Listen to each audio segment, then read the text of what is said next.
Recording studio Saharsa. Singh ji सद क्या तोरा लबल को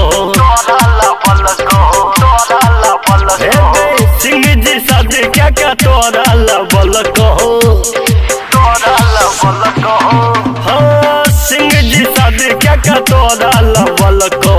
छौड़ा यादव गे तोरा पटेल को सिंह जी सद क्या तोरा लबल को छौड़ा यादव गे तोरा पटेल को मनली दोनों के तू रब्बा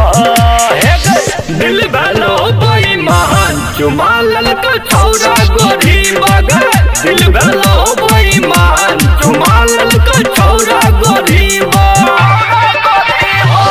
सिंह जी सद क्या तोरा लबल को छौड़ा यादव गे तोरा पटेल को मनली दोनों के तू रब्बा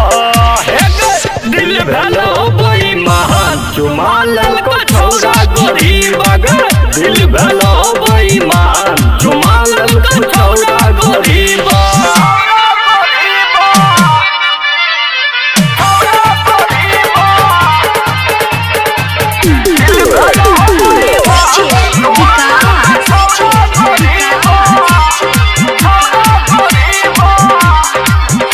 recording studio Saharsa.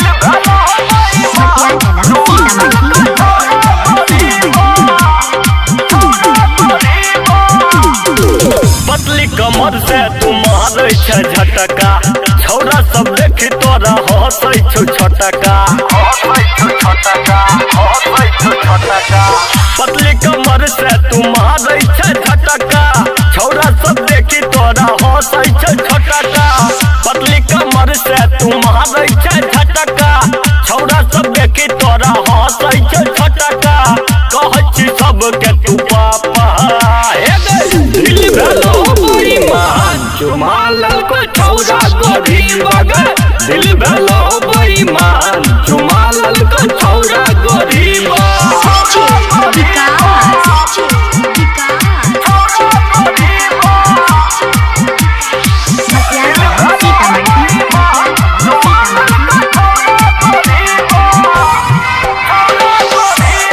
Recording studio Saharsa. छोड़ा सुलेंदर से अखियां मिले ले